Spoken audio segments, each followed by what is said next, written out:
Innal hamdalillah nahmaduhu wa nasta'inuhu wa nastaghfiruh wa na'udzu billahi min syururi anfusina wa min sayyiati a'malina. May yahdihillahu fala mudhillalah wa may yudlil fala hadiyalah. Asyhadu an la ilaha illallah wahdahu la syarikalah wa asyhadu anna Muhammadan abduhu wa rasuluh. Sallallahu alaihi wa ala alihi wa ashabihi wa man tabi'ahum bi ihsan ila yaumiddin. Amma ba'd. Al-ikhwan wal akhwat rahimani wa rahimakumullah. Alhamdulillah kembali kita melanjutkan di malam hari ini kajian kitab Matan Abi Syuja, fikih praktis dalam madhab Al-Imam Asy-Syafi'i rahimahullahu ta'ala. Di malam hari ini insyaallah kita akan menyelesaikan pembahasan Kitabus Shiyam, kitab tentang puasa, yang mana penulis hanya terbatas pada pembahasan puasa wajib dan yang terkait dengannya. Beliau hanya menutup dengan i'tikaf. Beliau tidak bahas puasa-puasa sunnah, artinya beliau ringkas sekali di kitab ini dalam pembahasan yang beliau sampaikan. Kita sebelumnya sudah baca banyak yang beliau sebutkan. Sekarang lanjut dengan yang beliau ucapkan setelahnya. Setelah sebelumnya kita bahas tentang kafarah. Bagi orang yang mendatangi istrinya di siang hari di bulan Ramadan, dia bebaskan budak. Kalau tidak mampu puasa 2 bulan berturut-turut. Kalau tidak mampu maka dia beri makan 60 orang miskin. Dia beri makan 60 orang miskin. Di pertemuan ini kita lanjut lagi. Yang beliau katakan setelahnya, yaitu terkait dengan golongan yang dibolehkan untuk tidak berpuasa di bulan Ramadan. Ya, golongan yang dibolehkan untuk tidak berpuasa pada bulan Ramadan. Dan apa kewajiban yang wajib dia lakukan atau dilakukan terhadapnya jika dia tidak berpuasa. Kata beliau pertama, waman mata wa alaihi saum. Siapa yang meninggal dalam keadaan dia memiliki utang puasa. Dia meninggal dan memiliki utang puasa. Ut'ima anhu likulli yaumin mud. Maka kata beliau diberi makan atas namanya setiap hari itu 1 mud. 1 mud itu ukuran 2 telapak tangan disatukan. 1/4 sok. Kan 4 kali 2 telapak tangan itu namanya 1 sok. 1/4 sok 1 mud itu 1/4 sok. Yaitu 1 telapak tangan begini disatukan, itu namanya 1 mud. Dia beri makan 1 mud setiap hari. Apa yang beliau katakan ini Masya Allah, tentunya terlalu mutlak bahkan bagi orang Syafi'iyah sendiri. Karena dalam kitab buku-buku Syafi'iyah yang lebih luas lagi sedikit adalah mereka merinci. Tergantung dia meninggalnya gimana. Apakah karena sakit yang keterusan sehingga dia tidak mampu mengqadha puasanya atau dia tidak berpuasa sampai meninggal. Maka yang seperti ini kan tidak diberi makan. Ya, kata mereka, yang seperti ini diberi makan seperti yang dikatakan oleh penulis tadi. Ya, sakit terus dia berudzur sampai tidak mampu berpuasa atau tidak bisa mengqadha puasanya. Yang ini betul diberi makan. Untuknya setiap hari 1 mud nilainya. Jenis kedua, dia sebelumnya ada utang puasa. Mampu dia qadha, tapi diakhirkan sampai dia sakit. Sampai dia sakit. Kalau ini yang wajib bukan beri makan, tapi nanti yang beliau katakan setelahnya wajib dipuasakan untuknya oleh ahli warisnya. Karena di sini dia mampu bayar tapi dia tidak bayar. Tidak ada udurnya. Tidak ada udurnya. Ini diantara mereka katakan. Ya. Dan mayoritas mengatakan tidak wajib untuk dipuasakan. Tapi sunnah kalau yang seperti itu. Mungkin dipahami ya. Ada orang kasus misalnya Ramadan tahun lalu. Dia tidak berpuasa. Karena safar misalnya. Ya. Atau karena sakit. Kan boleh tidak berpuasa. Kan terus wajib dia qadha. Setelah Ramadan dia tidak langsung qadha. Ya, dia mau akhirkan sampai apa? Sya'ban. Ternyata di bulan Sya'ban sakit. Sampai masuk Ramadan. Akhirnya kan tidak bisa qadha. Karena Ramadan masuk berarti wajib dia puasa apa? Ramadan. Ternyata di Ramadan meninggal. Qadarullah. Apa yang wajib baginya? Ya di sini kata para ulama.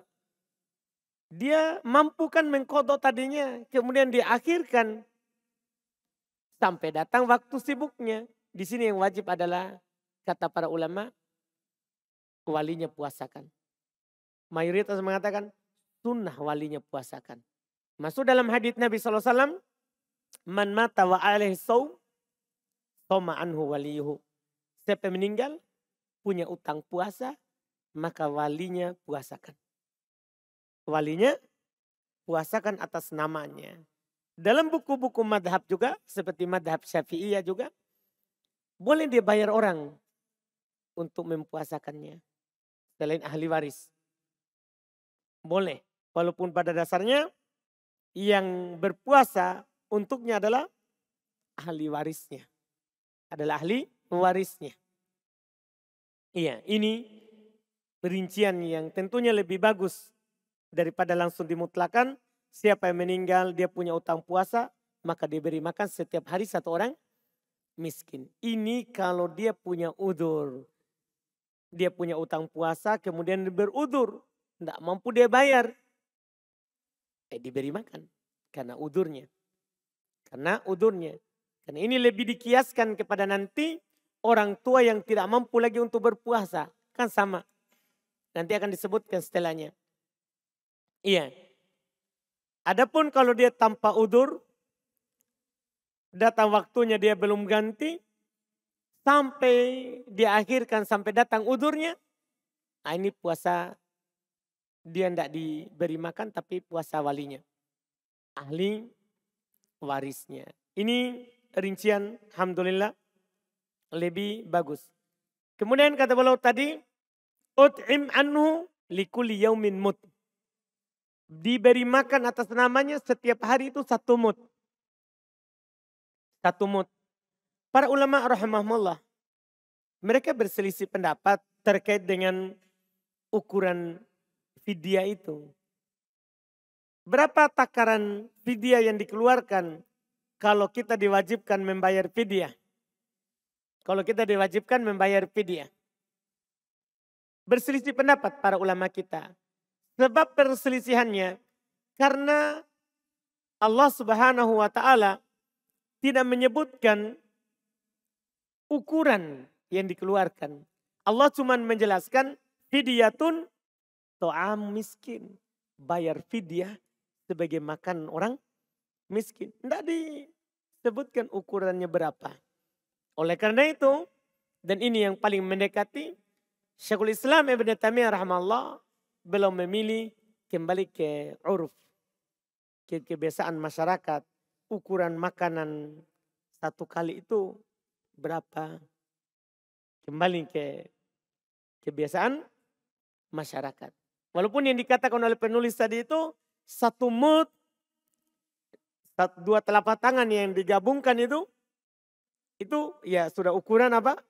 Yang lumayan untuk makanan orang miskin. Untuk makanan orang miskin. Cuman apa yang beliau katakan tadi, satu mud itu tidak ada dalil yang kuat. Tidak ada dalil yang mengatakan dia kasih makan satu mud begitu. Tidak ada. Iya. Ini yang beliau sebutkan. Dan satu mud ini atau tadi yang dikuatkan oleh Syekhul Islam Ibn Taimiyah, kasih makan seorang miskin berdasarkan uruf kebiasaan masyarakat. Satu kali makan itu berapa? Mereka katakan itu kalau orangnya meninggal itu dikeluarkan dari harta warisannya. Sebelum dibagi itu warisannya dikeluarkan dulu untuk membayar utangnya. Termasuk utang fidyahnya, utang puasanya. Jadi dikeluarkan dari tarikahnya, harta warisannya. Ini yang disebutkan oleh para ulama rahimahumullah. Seperti yang disebutkan oleh Imam Asy-Syafi'i rahimahullahu ta'ala. Ya, beliau berkata annahu yukhraju min tarikatihi likulli yaumin mud. Ya, dikeluarkan dari harta peninggalannya untuk setiap hari satu mud. Jadi dari harta peninggalannya. Iya, kalau dia tidak punya harta, maka ini nanti dari harta ahli warisnya. Yang membayar adalah yang wajib menafkahinya. Yang wajib menafkahinya. Itu apakah kalau anak ya orang tuanya, kalau orang tua ya anaknya yang mengeluarkan hartanya untuk membayar utang bapaknya, untuk membayar utang bapaknya atau ibunya. Ini yang beliau katakan. Kemudian berikutnya lagi, wasyaikhul fani in ajaza anis saumi yuftiru wa yut'imu an kulli yaumin mudda. Syekh yang tua, orang tua maksudnya, yang tidak mampu lagi berpuasa, itu kalau dia tidak mampu untuk berpuasa, maka dia yuftir, boleh untuk dia tidak berpuasa. Wa yut'im an kulli yaumin mudda. Dan dia beri makan setiap hari satu mud. Pertama, sepakat para ulama rahimahumullah tidak ada silang pendapat.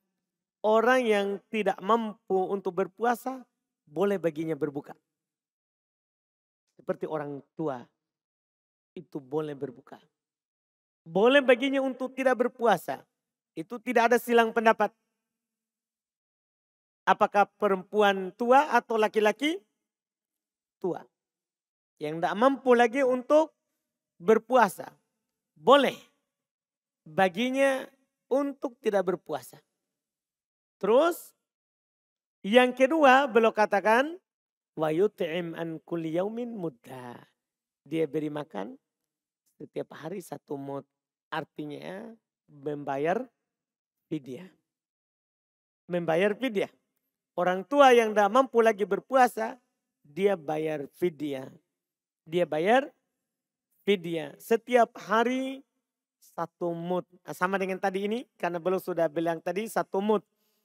Kita tadi sudah ambil pendapat Syekhul Islam Ibn Taimiyah, tergantung kebiasaan masyarakat untuk makanan seorang dalam sehari itu apa. Dan berapa. Dan berapa. Kita keluarkan setiap harinya. Dan karena ini sudah 2 kali diberi makan ini, kata beri makan ini, kata para ulama kita setiap hari di sini bukan dah harus bayar setiap hari. Ini cuman menjelaskan 1 hari 1 kali makan yang harus dia bayar. Boleh dibayar setiap hari, boleh juga dibayar setelah berlalu. Sudah berlalu misalnya 30 hari, dia langsung bayar 30. Boleh. Yang tidak boleh adalah dia bayar duluan sebelum lewat masanya. Misal ini sudah orang tua kan tidak berpuasa di bulan Ramadan. Langsung dia bayar dari awal, ini fidyahnya 30 hari. Tidak boleh. Karena tidak boleh mendahulukan kafaro sebelum datang sebabnya. Tidak boleh membayar fidyah sebelum datang sebabnya. Sebab dia fidyah kenapa? Kan karena dia tidak mampu berpuasa. Iya kan? Sekarang belum datang waktu puasanya. Dia sudah bayar. Tidak boleh. Tidak dibolehkan. Karena bisa saja dia tidak hidup sampai sempurna Ramadan. Kan tidak bisa. Iya. Ini semua yang seperti itu tidak bisa. Harus sudah berlalu. Paling sedikitnya, cepatnya adalah kita bayar setiap hari. Setiap orang berbuka, kita kasih buka puasa dengan niat fidyah. Dengan niat apa? Fidyah. Ini paling cepatnya. Dan boleh dikumpulkan setelah sudah lewat semuanya. Ini yang para ulama kita sebutkan dalam masalah membayar fidyah. Kemudian berikutnya, beliau sebutkan wal hamilu wal murdi'u in khafata ala anfusihima aftarata wa alaihima al-qada' wa in khafata ala waladayhima aftarata wa alaihima al-qada' wal kafaratu an kulli yaumin muddun. Ini berbicara tentang perempuan yang sedang hamil atau yang sedang menyusui. Kata bola al-hamil. Perempuan yang sedang hamil. Perempuan yang sedang hamil. Wal murdi' atau sedang menyusui.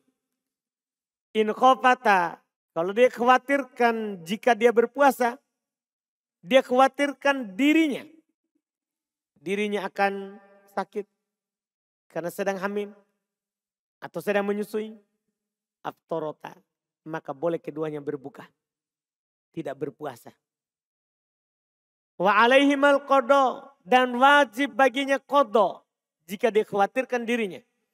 Tapi jika dia khawatirkan atas anaknya, dia mampu untuk berpuasa, tidak ada masalah. Tapi dia khawatir anaknya tidak akan ada air susunya misalnya kalau dia tidak makan. Atau anaknya yang dalam perut akan kekurangan gizinya kalau dia apa? Berpuasa. Maka di sini aftarota boleh keduanya tidak berpuasa wa alaihimal qada wal kafarah. Wajib baginya untuk qada dan fidyah. Setiap hari satu miskin. Ini ada 2 pembahasan karena penulis tidak pisahkan. Pembahasan pertama, di sini penulis sebutkan 2 golongan lagi yang boleh untuk tidak berpuasa di bulan Ramadan.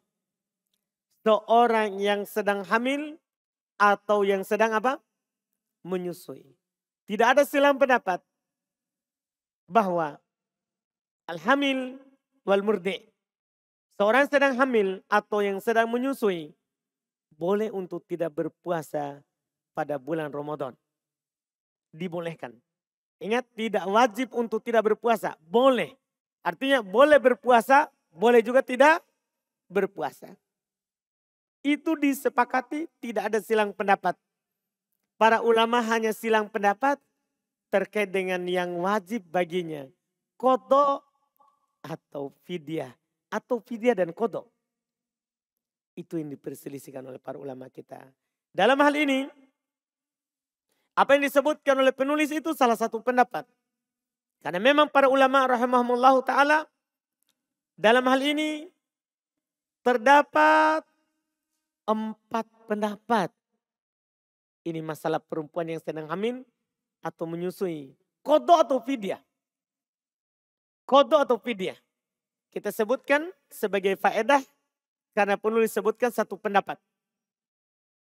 Kalau pendapat penulis rinci. Kalau khawatir terhadap dirinya wajib qadha. Kalau khawatirkan terhadap anaknya maka wajib qadha dan fidyah. Itu yang penulis sebutkan. Dalam hal ini ada 4 pendapat. Pendapat pertama, ada yang mengatakan yang wajib atas keduanya adalah membayar fidyah.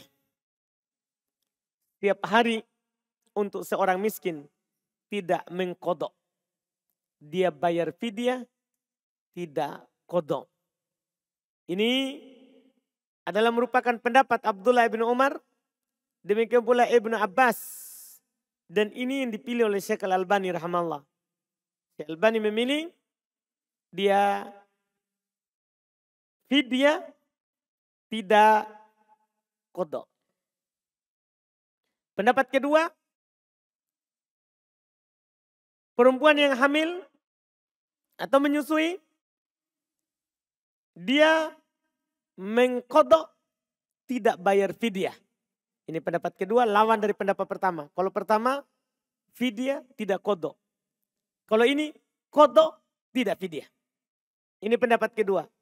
Pendapat kedua ini adalah merupakan madhabnya orang Malikiyah dan satu pendapat dalam fikih Syafi'iyah. Dalam fikih Syafi'iyah. Qadha tidak fidyah. Pendapat ketiga, ini tadi yang ada di buku. Jika si perempuan yang hamil atau menyusui mengkhawatirkan dirinya kalau berpuasa, maka boleh baginya untuk tidak berpuasa dan wajib qadha. Kalau khawatirkan dirinya yang dia khawatirkan, wajib qadha. Tidak berpuasa dan wajib qadha. Dan jika di keduanya mengkhawatirkan anaknya, bukan dirinya, anaknya, maka katanya boleh baginya tidak berpuasa dan wajib qadha serta membayar fidyah. Ini tadi yang di buku. Jadi yang di buku itu pendapat ketiga. Pendapat ketiga dari para ulama fikih. Pendapat yang keempat, wajib baginya qadha dan membayar fidyah. Sama saja. Bedanya pendapat ini dengan pendapat yang ketiga. Kalau ketiga kan rinci. Khawatirkan dirinya, qadha. Khawatirkan anaknya, qadha dan fidyah. Pendapat keempat, dia qadha dan fidyah. Sama saja. Dia khawatirkan dirinya atau khawatirkan anaknya. Paham kan? Saya ulang empat pendapat. Pertama, wajib fidyah tidak qadha. Kedua, wajib qadha tidak fidyah. Ketiga rinci. Kalau dia khawatirkan dirinya, qadha. Kalau dia khawatirkan anaknya, fidyah. Paham kan? Dan qadha. Kalau pendapat keempat, mutlak.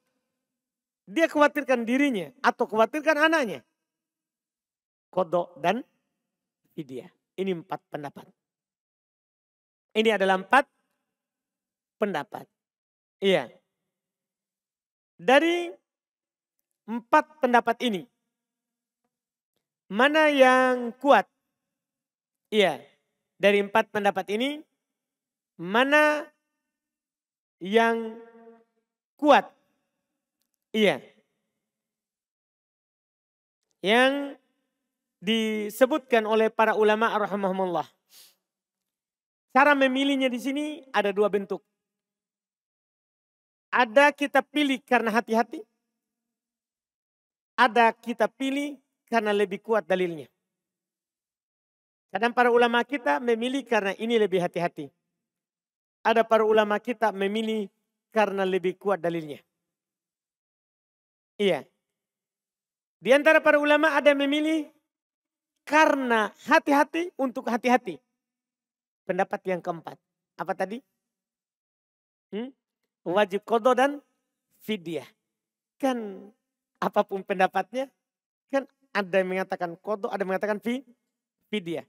Cuman ada yang merinci, ada yang mutlak. Tidak merinci. Ya sudah kita qadha, kita juga fidyah. Ini namanya kata mereka lebih hati-hati. Ini kata mereka lebih hati-hati. Iya, karena kita akan keluar dari semua silang pendapat. Kalau kita kodo, kita amalkan yang mengatakan kodo. Kalau kita fidyah, kita amalkan juga pendapat yang mengatakan apa? Fidyah. Hanya saja pendapat ini dibantah juga oleh ulama lain. Kodo, kalau kodo kan berarti pasti tidak ada fidyah. Kalau kita bayar fidyah, fidyah ini kan untuk mengganti puasa. Paham kan? Kan tidak bisa dikumpulkan antara pengganti dan yang digantikan. Ketika tidak mampu puasa, kan fidyah. Tapi ketika mampu berpuasa, kan tidak ada kodok. Tidak ada fidyah. Nah, ini dikritik. Seperti Syekh Taufik, waktu kita belajar di Yaman, ya, beliau katakan ini pendapat, ya, walaupun dalam bab hati-hati, cuman mengumpulkan sesuatu yang tidak bisa berkumpul. Kan kalau kita kodok pasti tidak ada fidyah. Kan begitu? Kalau ada fidyah pasti tidak kodok. Walaupun hati-hati tapi masa dikumpulkan dua. Masa dikumpulkan dua. Makanya karena itu mereka lebih memilih ya pendapat yang mengatakan ya dalam masalah ini wajib kodok. Sama saja dia khawatirkan dirinya atau anaknya. Wajib kodok sama saja dia khawatirkan dirinya atau anaknya. Kenapa wajib kodok? Apa alasannya? Mereka katakan pertama, jadi yang dipilih ini pendapat keberapa berarti? Pendapat kedua. Yang wajib kodok, tidak wajib fidyah. Pertama, alasan mereka, ini kalau kita pilih pendapat yang bilang kodok dan fidyah, tidak cocok. Dikarenakan mengumpulkan antara pengganti dengan yang digantikan. Fidyah pengganti puasa. Tidak cocok. Terus kalau kita pilih pendapat yang merinci, di nas tidak ada rincian. Di dalil tidak ada rincian. Nabi kita SAW hanya berkata, tuftirul hamil wal murdi di Ramadan. Iya. Seorang yang hamil lagi menyusui, mereka boleh untuk tidak berpuasa di bulan Ramadan. Paham kan? Mereka boleh untuk tidak berpuasa di bulan Ramadan. Itu dinukil dari ucapan Ibnu Abbas radhiyallahu taala anhu. Iya. Dan athar Ibnu Abbas ini katanya tidak ada yang menyelisihinya. Iya, akan bolehnya dia tidak berpuasa. Akan bolehnya tidak berpuasa. Kemudian, iya, tidak ada rincian. Apakah dia tidak mampu karena dirinya atau tidak mampu karena anaknya. Ketika kita mendatangkan rincian, berarti kan butuh tambahan dalil.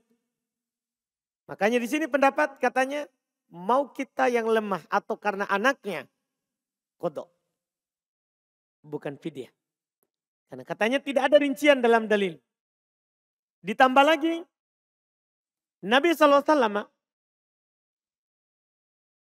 dalam hadits yang diriwayatkan oleh Imam Abu Daud, An-Nasai, Tirmidzi, dan Ibnu Majah, yaitu Imam 4. Disahihkan oleh Syekh Albani rahimahullah dari Anas bin Malik Al-Ka'bi. Dia berkata, annahu atan nabiyya sallallahu alaihi wasallam bil Madinah wa huwa yatagodda. Dia pernah datang kepada Nabi sallallahu alaihi wasallam di Madinah, waktu itu Nabi sedang makan siang. Nabi sedang makan siang. Faqala lahun nabiyyu sallallahu alaihi wasallam halumma ilal qada. Maka Nabi SAW berkata kepadanya, mari makan siang.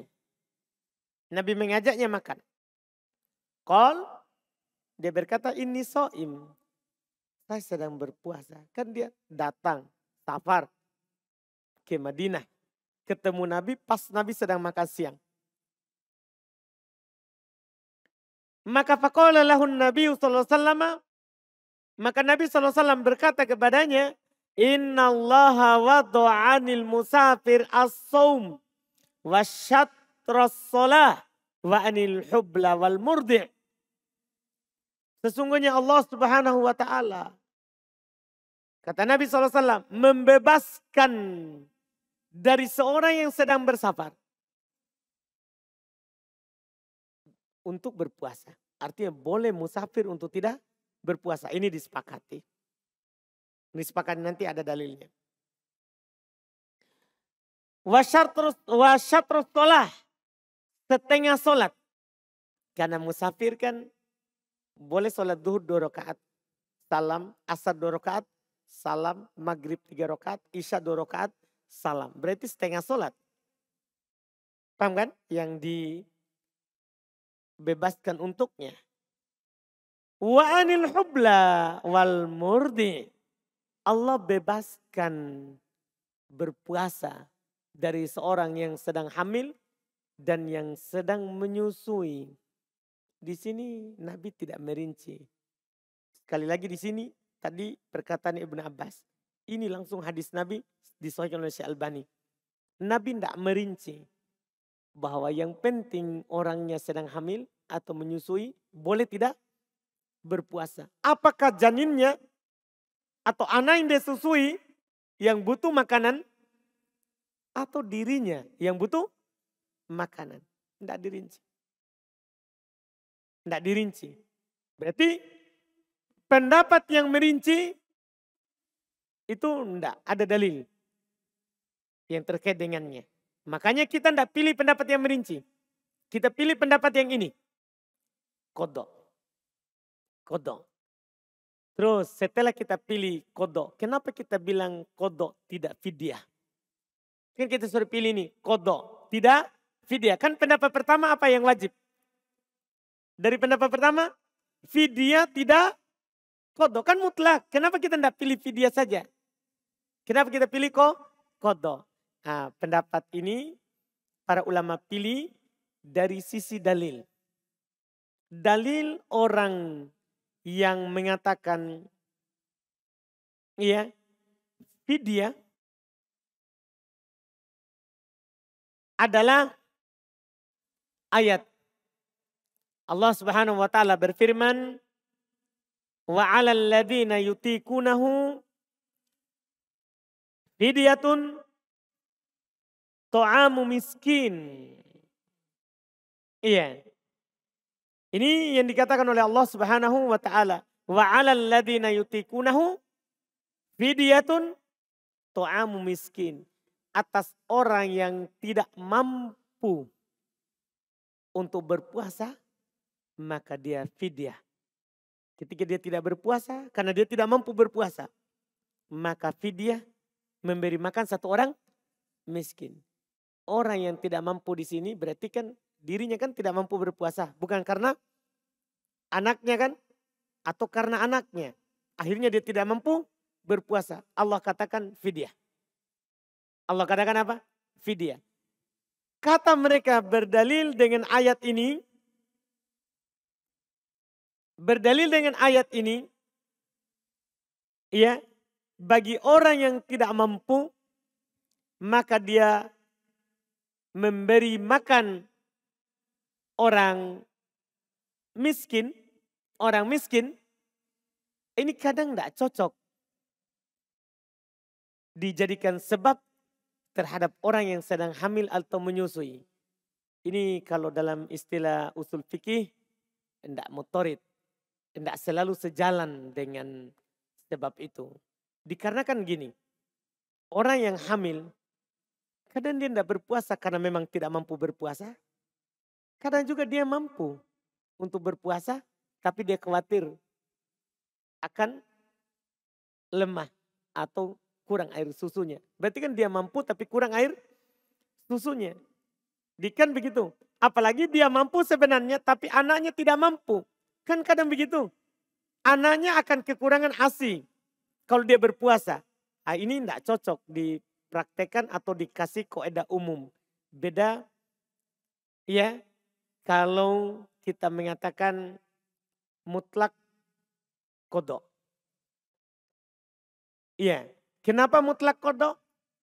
Pertama karena tidak ada rincian dan tidak cocok tadi yang mengatakan karena dia tidak mampu. Karena kadang orang yang sedang hamil atau menyusui mampu. Ditambah lagi dan ini sebenarnya dalil paling kuat yang dipakai oleh Syekh Ibnu Utsaimin. Dalil yang paling kuat dipakai oleh Syekh Ibnu Utsaimin adalah hadis tadi. Ada yang saya baca tadi hadis riwayat Imam 4. Nabi gandengkan penyebutan musafir, hamil, menyusui dalam satu lafaz. Walaupun sebagian ulama mengatakan dalil penggandengan itu tidak terlalu kuat. Tapi banyak dipakai oleh mayoritas. Misalnya ada mereka bicarakan hukum mandi di hari Jumat. Ada mengatakan wajib, ada mengatakan sunnah. Kenapa? Karena Nabi gandengkan dengan pakai parfum. Pakai parfum kan sunnah di hari Jumat. Nah, ini dalil penggandengan namanya. Orang yang hamil, menyusui, digandengkan dengan orang musafir. Apa hadisnya tadi? Anas bin Malik Al-Ka'bi datang kepada Nabi SAW. Nabi sedang makan siang. Nabi bilang kepadanya, ayo makan. Dia bilang, saya sedang berpuasa. Nabi bilang, Allah membebaskan puasa terhadap musafir, hamil, menyusui. Disebutkan 3, digandengkan. 3. Musafir, apa yang wajib? Musafir, kalau dia tidak berpuasa, qadha atau fidyah? Qadha, kan begitu. Maka 2 ini sisanya ini yang digandengkan. Kan sama hukumnya juga. Ini namanya dalalatul iktiron. Dalil karena Nabi gandengkan. Ini dalil paling kuat yang dipakai oleh Syekh Ibnu Utsaimin. Mau dia khawatirkan dirinya. Atau dia khawatirkan anaknya. Atau dia lemah kalau berpuasa. Atau malah dia tidak lemah kalau berpuasa. Ini cocok. Karena musafir dia mampu berpuasa atau tidak mampu berpuasa saat safar, boleh berbuka. Iya kan? Kan musafir. Dia musafir berat baginya puasa. Atau dia musafir ringan untuknya berpuasa. Tapi berat atau ringan itu bukan pertimbangan. Yang penting dia safar, boleh apa? Berbuka. Dan kalau dia berbuka, wajib apa? Qadha. Kan begitu? Dan boleh juga baginya untuk berpuasa dan tidak wajib qadha, kan begitu? Iya kan? Sama orang yang hamil menyusui kan boleh berbuka. Boleh juga baginya berpuasa. Paham kan? Boleh juga baginya berpuasa. Dan kalau tidak berpuasa sama dengan musafir. Apa itu? Qadha. Ini dalil paling kuat dari Syekh Ibnu Utsaimin rahimahullah. Hadis ini.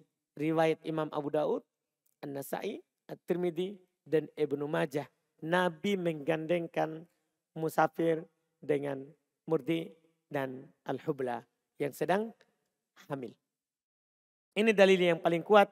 Makanya Syekh Taufik ya mengatakan ini lebih bagus daripada yang jalur hati-hati tadi karena mengumpulkan antara pengganti dengan yang digantikan. Ya dari sini antum ya lihat mana yang tadi boleh antum pilih yang bapak hati-hati, qadha dan fidyah, ya, dan boleh antum pilih qadha, boleh antum pilih qadha. Kalau merinci tidak ada dalil yang merinci. Kalau dia lemah atau kalau anaknya lemah, itu kita tidak pilih memang karena tidak ada dalil yang merinci seperti itu. Terus yang mengatakan fidyah kadang tidak tepat untuk sebagian yang hamil atau menyusui. Karena kadang dia mampu berpuasa. Bukan karena tidak mampu. Kan ayatnya kan bagi yang tidak mampu berpuasa. Bagi yang tidak mampu berpuasa. Nah ini tidak mundobit. Tidak selalu ada. Ilah itu, sebab itu harus selalu ada. Istilah usul fikihnya harus mutoridah. Harus selalu ada, cocok. Seperti safar. Apa sebabnya musafir boleh tidak berpuasa? Ya karena safar. Bukan karena masyakoh. Karena ada safar, kadang safar teropuh. Safar orang nyaman. Dia naik pesawat bisnis, dia ke Jakarta, enggak terasa. Ya, enggak terasa beratnya. Jadi enggak cocok kalau dibilang harus safarnya berat bagi yang berpuasa. Enggak cocok. Karena kadang ada safar tidak berat. Maka kata para ulama, ilahnya bukan beratnya. Tapi ilahnya karena dia musafir. Kan dia musafir. Sama dengan ini. Sebabnya dia enggak puasa, hamil. Sebabnya enggak puasa, menyusui. Mau berat baginya atau tidak, sama saja. Paham kan? Sama saja. Ini diantara yang disebutkan dari apa yang diuraikan oleh para ulama kita. Dan di hadapan kita ini pendapat tadi merinci. Pendapat tadi yang merinci. Selesai kemudian setelah itu kata beliau rahimahullah wal marid. Tadi sudah kita singgung, orang sakit boleh untuk tidak berpuasa dan tentunya wajib qadha. Tidak ada silang pendapat kalau ini. Orang sakit wajib qadha dan boleh tidak berpuasa serta wajib qadha. Kecuali kata para ulama marad muzmin, sakit yang berkepanjangan, yang la yurja bur'uh, yang tidak diharapkan. Yang tidak diharapkan lagi kesembuhannya. Ini baru. Kalau ada orang sakit, tidak diharapkan kesembuhannya, maka dia fidyah, tidak qadha. Kenapa? Karena mirip dengan al-kabir. Mirip dengan orang tua. Kan namanya penyakit tua sudah tidak bisa lagi diharapkan dia akan kembali muda. Jelas mungkin? Ini asalnya musafir. Boleh untuk tidak berpuasa. Terus yang wajib baginya apa? Qadha, bukan fidyah. Tapi kalau sakitnya sakit yang berkepanjangan, tidak diharapkan lagi kesembuhannya, maka di sini dia fidyah, tidak qadha. Dia fidyah tidak qadha. Ini disepakati, ya ini disepakati. Yang terakhir dari yang boleh untuk tidak berpuasa di bulan Ramadan, alwal musafir. Musafir, safaron tawilan, safar yang panjang, yuftiron wa yaqudiyan. Ketika kedua orang ini yaitu orang sakit atau musafir berbuka yaitu tidak berpuasa, maka keduanya qadha. Ini jelas kalau ini digandakan dalam ayat Allah Subhanahu wa taala berfirman, "Faman kana minkum maridun aw ala safarin fa iddatum min ayyamin ukhar." Min ayyamin ukhar. Siapa saja di antara kalian yang sakit atau dia safar sehingga dia tidak berpuasa, maka wajib dia ganti pada hari yang lain. Wajib dia ganti pada hari yang lain. Ini kata beliau. Selesai, kita selesaikan faslun pasal al-i'tikaf. Ini penutup pembahasan. Pasal tentang i'tikaf. Beliau berkata al-i'tikafu mustahabun. I'tikaf itu sunnah. Tidak wajib kecuali dia bernadar tentunya. Dia bernadar untuk i'tikaf. Ya wajib dia i'tikaf. Karena dia bernadar. Tapi hukum asal daripada i'tikaf adalah mustahabun. Adalah yang sesuatu yang sunnah.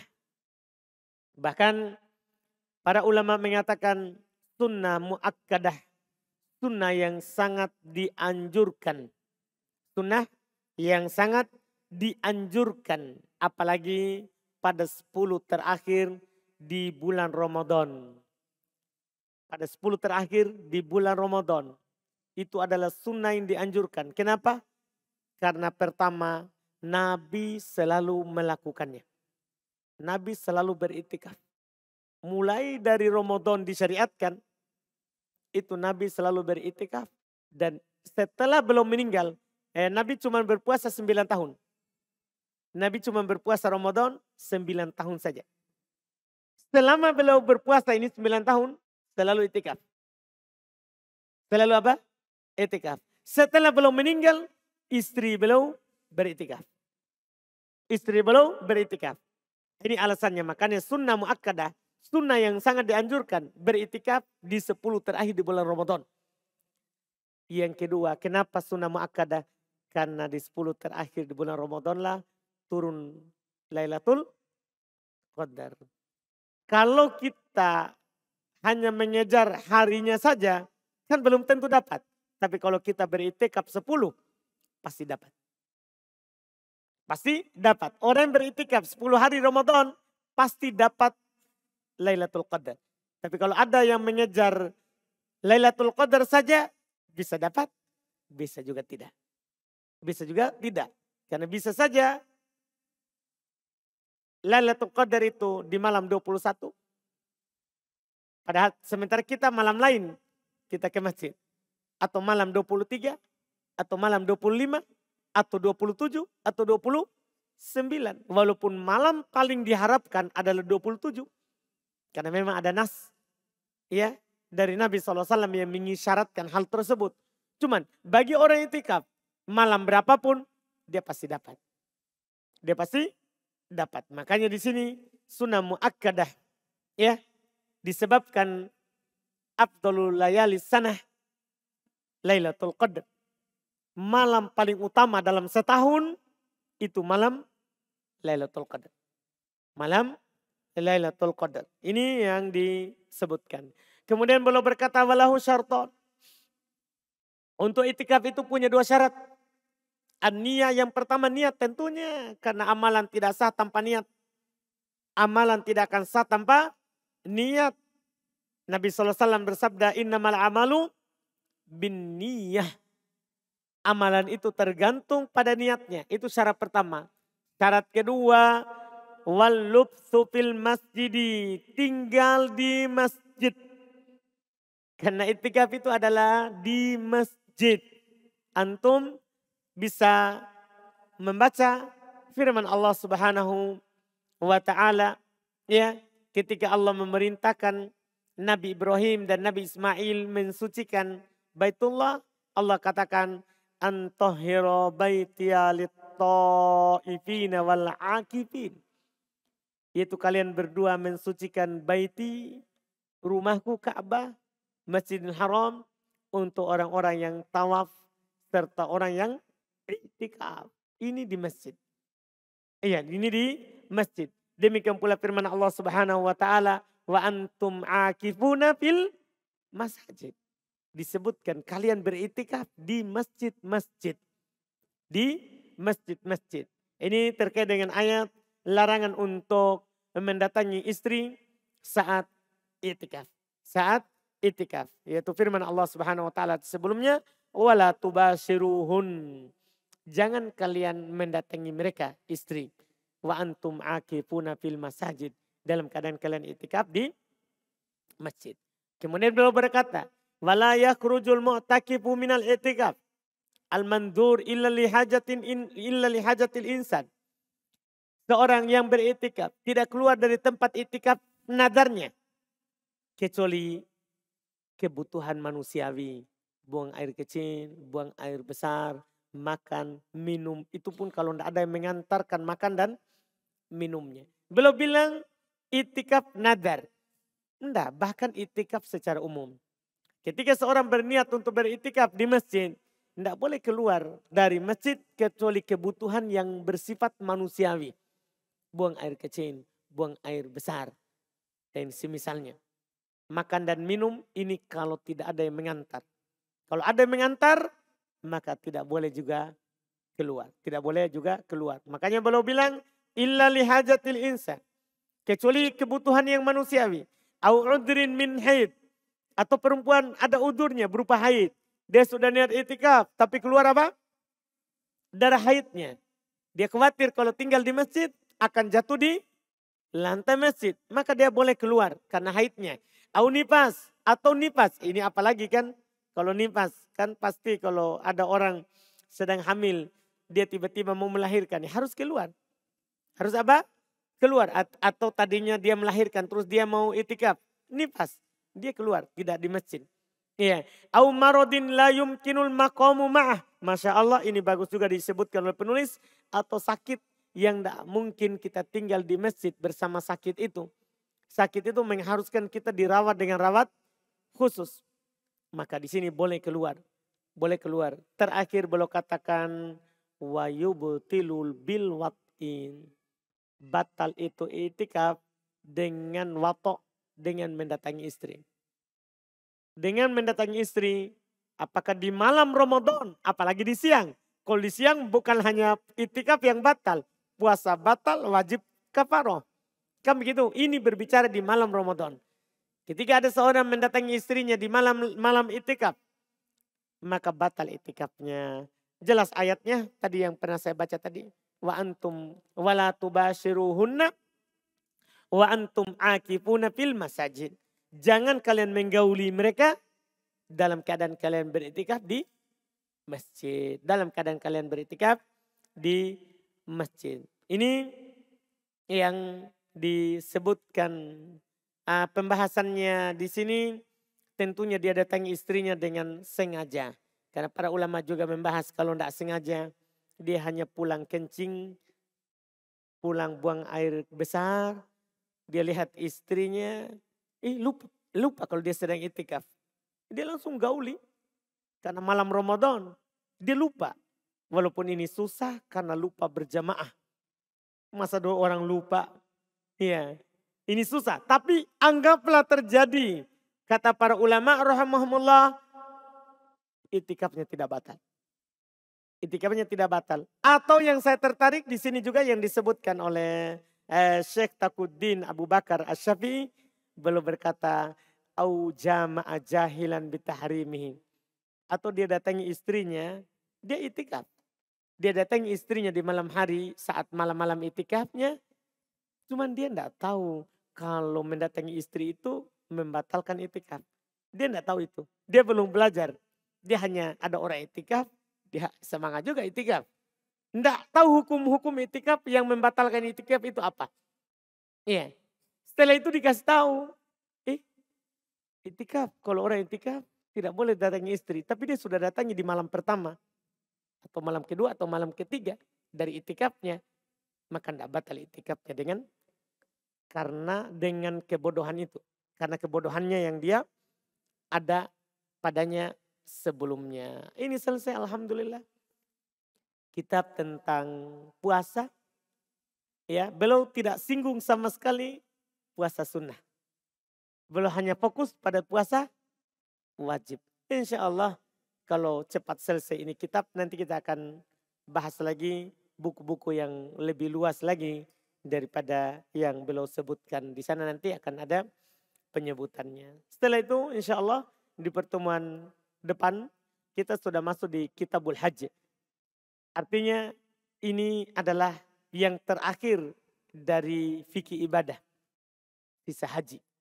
Yang terakhir dari fikih ibadah. Insya Allah ini juga pendek pembahasannya. Mungkin kita akan selesaikan 2 kali atau 3 kali pertemuan insya Allah. Karena belum sebutkan pendek juga. Kita cukupkan dulu, kita adzan, baru kita lihat pertanyaannya masuk.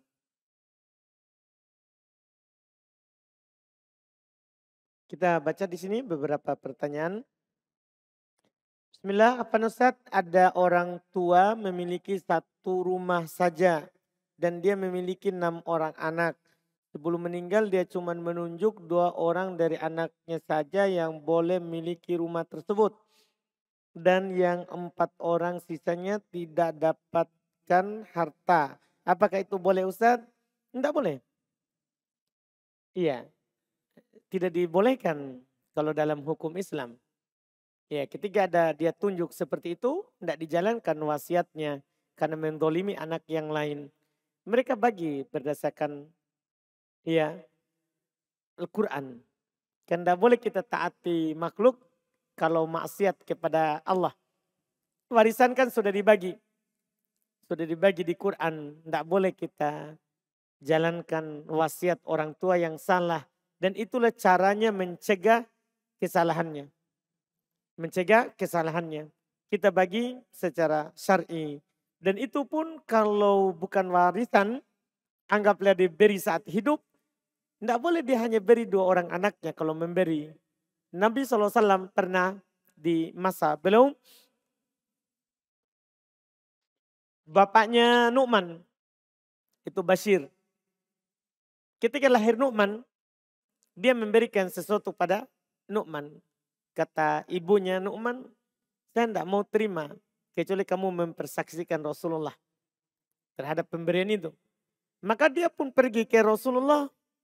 Rasulullah malah bertanya kepadanya, apakah kamu berikan anakmu yang lain juga seperti itu? Itu masalah pemberian saat hidup. Apakah kamu berikan anak kamu yang lain juga seperti itu? Dia bilang tidak. Kalau begitu saya tidak mau bersaksi atas hal yang seperti itu. Karena masalah pemberian di saat hidup harus kita beri semua anak. Walaupun boleh tidak sama sesuai dengan masing-masing kebutuhannya. Tapi kalau 1 orang diberi, yang lainnya harus diberi. Itu kalau pemberian saat hidup. Adapun warisan, maka Allah tidak wakilkan kepada kita pembagiannya. Allah wakilkan, Allah Subhanahu wa taala sendiri yang membaginya, Mana yang lebih utama saat puasa sunnah? Ada undangan makan siang di acara syukuran. Apakah saya menghadiri undangan dengan berbuka atau tetap berpuasa dan tidak menghindari undangan makan tersebut? Kalau undangannya cuma dimakan siang dan kita diundang, lebih utama kita kalau puasa sunnah kita hadir undangan. Karena itu wajib. Itu yang wajib.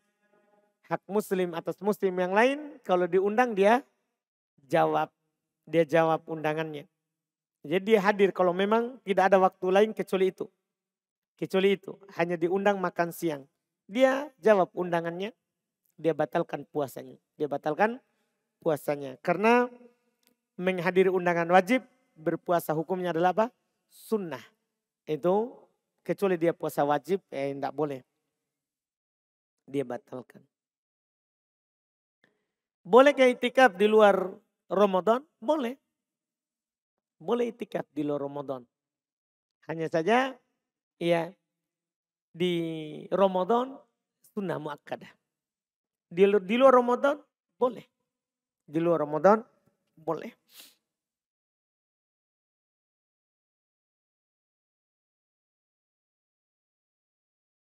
Bagaimana jika ada orang yang mendatangi istrinya di malam hari, kemudian ia pergi itikaf di masjid? Apakah sah itikafnya?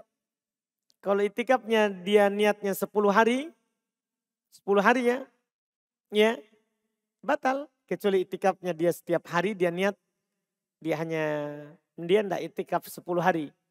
Dia hanya niat, dia itikaf saat dia mau ke masjid. Misalnya ada orang bekerja di siang hari, kemudian setelah berbuka puasa, sholat isya, dia mau pergi sholat malam di masjid itu, sholat tarawih, masuk masjid dia niat itikaf semalam. Dia niat itikaf semalam. Ketika dia datangi istrinya sebelum itu, tidak membatalkan itikafnya. Karena pendapat yang kuat, boleh seorang itu beritikaf walaupun tidak sampai 10 hari. Boleh bahkan kata para ulama seperti Syekh Shalih Al-Fauzan, boleh walaupun sesaat. Yang penting dia niat itikaf. Yang penting dia niat apa? Itikaf. Cuma sunnahnya itu yang 10 penuh. Itu di Ramadan.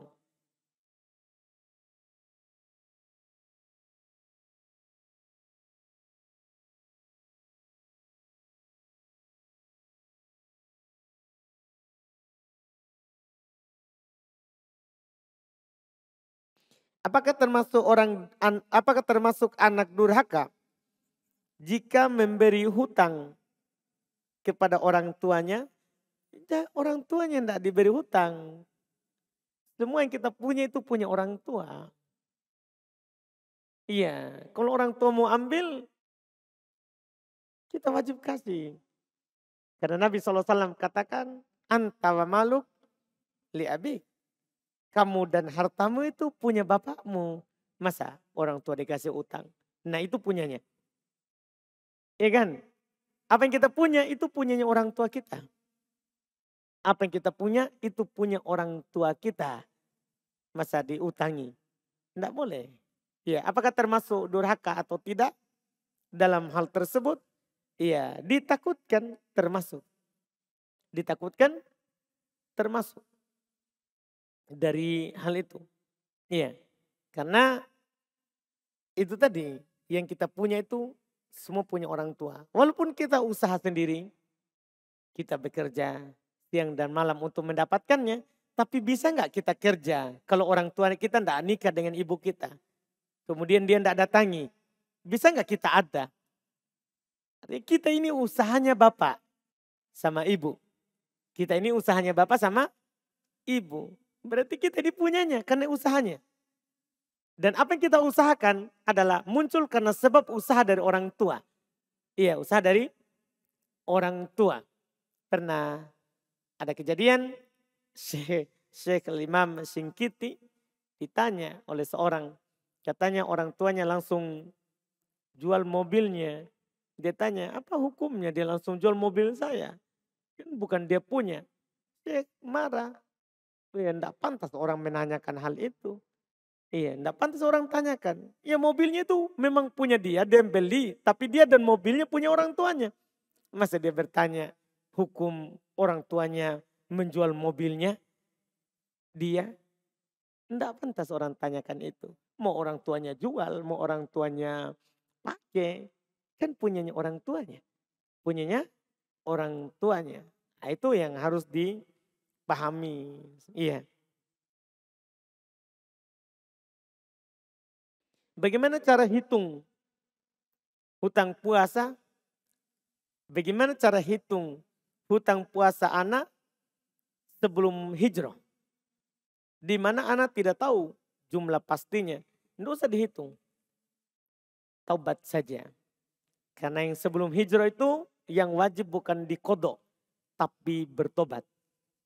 Apa yang kita lakukan sebelum kita bodoh? Sebelum kita dapat hidayah. Yang wajib adalah tobat. Bukan kodok. Yang wajib adalah tobat bukan kodok. Wallahualam.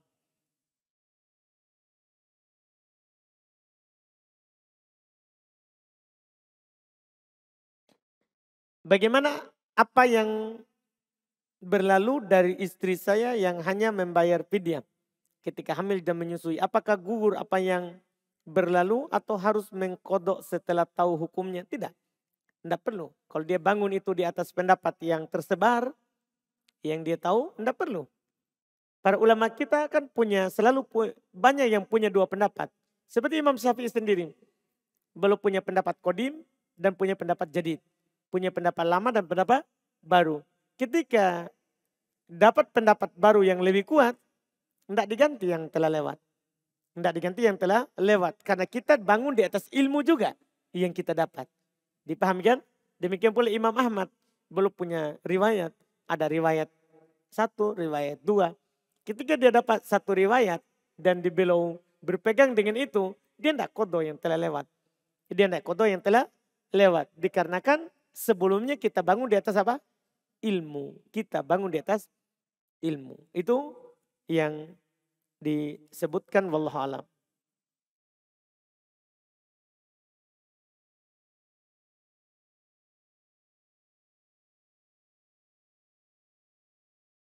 Bolehkah membayar fidyah sekaligus dalam sehari? Misal utang puasanya 20 hari. Dia langsung lunasi dalam sehari. Tergantung tadi yang kita jelaskan. Kalau maksudnya dalam sehari ini adalah setelah berlalu 20 hari, boleh. Kalau maksudnya belum berlalu 20 hari, kan tidak boleh. Tidak dibolehkan. Tapi nampak dari penanya bahwa ini sudah berlalu. Ini adalah sudah berlalu, wallahualam boleh dia langsung bayar 20 hari. Apabila orang tua, orang yang sudah tua dan sakitan, tidak mampu berpuasa, apakah wajib baginya membayar fidyah? Sementara juga tidak memiliki harta, ia hanya tinggal bersama keponakannya untuk kehidupan sehari-hari. Ya, kalau tidak mampu, tidak ada kewajiban. Kalau tidak mampu, ya. Dan kalau dia nanti suatu saat mampu, wajib. Misalnya tiba-tiba ada yang kan dia tidak mampu, kecuali kebutuhan sehari-hari. Berarti dia termasuk yang berhak menerima zakat fitri dan zakat harta. Ketika dikasih zakat harta, wajib dia bayar fidyah dengan zakat yang dibayarkan kepadanya. Dibayarkan kepadanya. Itu wallahu alam.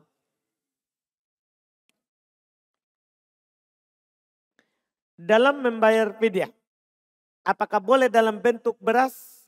Jika boleh, apakah ukurannya sama 1 mud atau boleh lebih, Ustaz?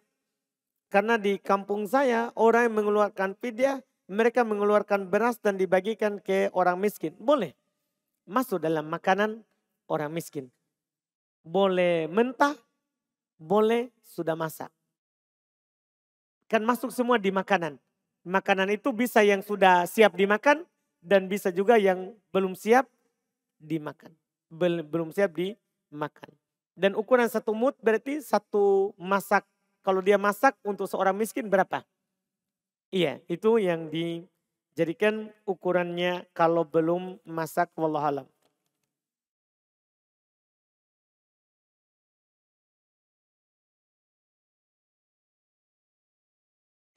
Izin bertanya Ustadz, bagaimana hukumnya menjual kosmetik yang tidak ada izin edarnya dari pemerintah atau tidak ada BPOM-nya? Tanya pemerintah. Masa tanya saya? Izin tak sama pemerintah tapi tanya saya. Harus tanya pemerintah. Pak, boleh nggak saya jual walaupun belum keluar izinnya kita? Tanya pemerintah. Kalau dia bolehkan, boleh. Kalau dia tidak bolehkan, enggak boleh.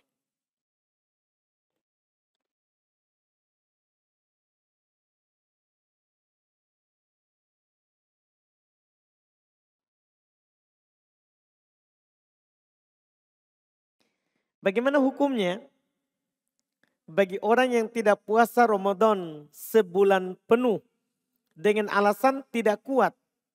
Padahal orang itu fisiknya masih kuat. Dan memang orang itu udah mungkin hampir lebih 20 tahun tidak sholat. Orang tersebut adalah kakak saya sendiri. Kalau ditanya agama, apa jawabannya? Ditanya agama, apa jawabannya masing-masing saja. Kalau tentang agama, masing-masing saja. Kalau dia tidak sholat, karena mengingkari kewajiban sholat, hukumnya kafir. Hukumnya kafir. Kalau dia tinggalkan karena malas dan terus menerus seperti ini sampai 20 tahun, juga hukumnya kafir. Hukumnya kafir. Iya. Apalagi sekarang dia lagi tinggalkan apa? Puasa. Iya. Kalau ditanya agama masing-masing saja. Cocomi nanti di hari kiamat juga masing-masing kita. Cuman kan di dunia ini ada namanya amar ma'ruf nahi mungkar. Kita butuh saling menasehati. Kita butuh saling menasehati, saling membantu dalam kebaikan. Memang masing-masing. Di akhirat tidak ada orang menanggung orang lain. Cuman itu di akhirat, di dunia ini ada namanya amar ma'ruf, nahi mungkar. Kita sampaikan saja. Alhamdulillah. Kalau dia bilang masing-masing, itu urusannya. Doakan hidayah untuknya. Semoga kakak kita dapat hidayah dan melaksanakan kewajiban yang diwajibkan kepadanya.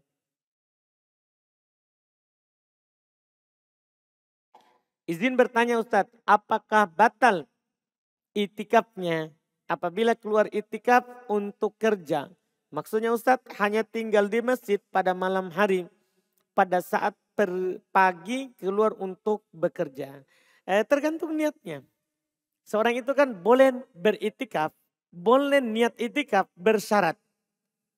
Disebutkan oleh ulama kita, boleh seorang itu mau itikaf 10 hari di bulan Ramadan, tapi dia bersyarat. Maksudnya bersyarat itu seperti ini. Dia berniat masuk itikaf 10 hari di Ramadan. Tapi keluar di siang hari untuk bekerja. Karena tidak ada izin libur. boleh dia bersyarat seperti itu dan sah itikafnya. Sah itikafnya. Ya, yang penting syaratnya kepada perkara yang mubah, bukan kepada perkara yang memang haram dan membatalkan itikaf. Seperti syarat, saya mau beritikaf 10 hari, tapi kalau saya mau mendatangi istri, saya keluar.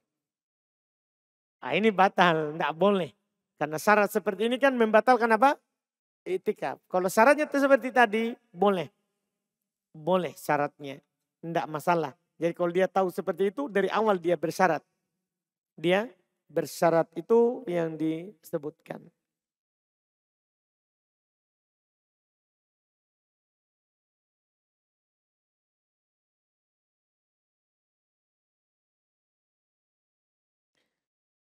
Sini ada pertanyaan.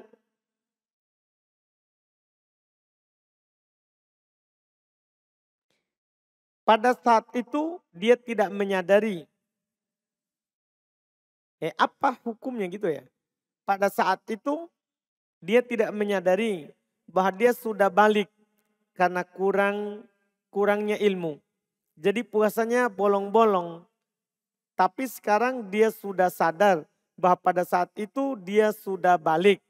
Apakah puasanya yang bolong-bolong harus dikodok atau harus dia membayar fidyah? Enggak. Tadi yang kita bilang wajib bertobat. Yang sebelumnya dia ya kita bolong-bolong karena kebodohan kita, wajib kita bertobat. Bukan mengkodok, bukan juga bayar fidyah. Bukan juga bayar fidyah. Apa hukumnya? Orang yang dengan sadar membatalkan puasanya, apakah dia harus mengkodok atau membayar fidyah? Karena tidak kuat dan khawatir akan sakit bila melanjutkan puasanya. Kenapa tidak kuat? Kalau karena sakit, iya, memang wajib kodok. Tidak wajib fidyah. Wajib kodok. Iya, wajib kodok. Itu kalau sakit. Tapi kalau sengaja tidak ada sakit, para ulama berselisih pendapat tentang kodoknya.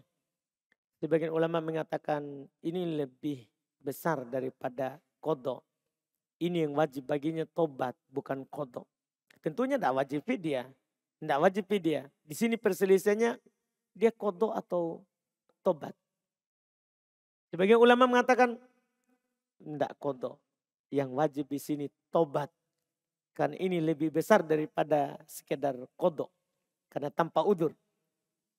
Ya, para ulama lain lagi mengatakan tobat dan kodok. Ini lebih hati-hati. Dia wajib tobat. Terus juga apa? Dia kodok. Ketika dia sengaja tanpa udur berbuka di siang hari di bulan Ramadan.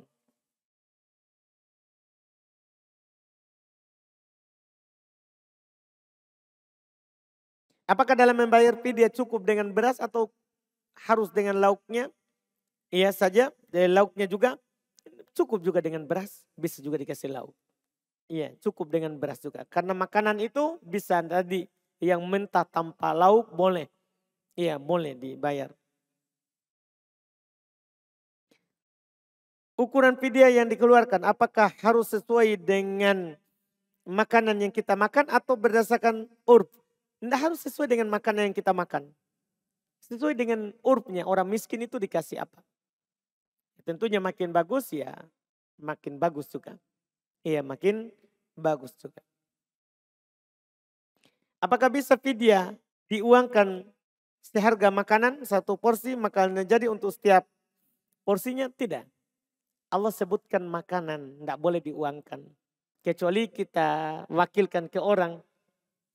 Kita kasih uang tolong belikan makanan untuk miskin. Atau tolong dibuatkan makanan untuk miskin. Tapi adapun kita langsung kasih miskin uang, tidak bisa. Ini menyelisih apa yang disebutkan di Quran. Di Quran adalah makanan, bukan uang. Di Quran adalah makanan, bukan uang. Kemudian pertanyaan terakhir, orang yang suka berutang meski dia mampu membayar. Apa hukum bermudah-mudahan dalam berutang? Mohon nasihatnya Ustadz. Sebisa mungkin seorang tidak berutang jika dia mampu. Jika dia mampu. Iya, walaupun kita mampu untuk membayarnya. Ya, walaupun kita mampu untuk membayarnya. Kalau bisa kita kurangi berutang. Kita kurangi berutang. Iya. Cuman kalau memang dibutuhkan, kita belum ada uang dan akan ada uangnya, mampu bayar, dibolehkan hal tersebut kalau kita butuhkan. Kalau kita butuhkan. Iya. Tentunya dengan ketentuan yang disebutkan dalam syariat. Kalau kita berutang, kita tulis. Kita tulis. Dan ada yang mengetahuinya dari orang lain. Kebanyakan di ikhwah kadang utang tidak ditulis. Tidak ditulis. Iya. Sehingga nanti kadang membuat mereka berselisih. Akhirnya tidak enak hati, tidak datang taklim, WA tidak dibalas. Itu kadang bermasalah. Bermasalah. Asalnya itu orang kalau memang tidak butuh jangan berutang. Jangan berutang. Iya. Walaupun dia mampu bayar. Tapi kalau dia butuh dan akan ada uangnya, ya, maka dibolehkan karena kebutuhannya. Dibolehkan karena kebutuhannya. Itu wallahu a'lam. Kita cukupkan alhamdulillah. Subhanakallah hamdik. Asyhadu an la ilaha illa anta astaghfiruka wa atubu ilaik. Assalamualaikum warahmatullahi wabarakatuh.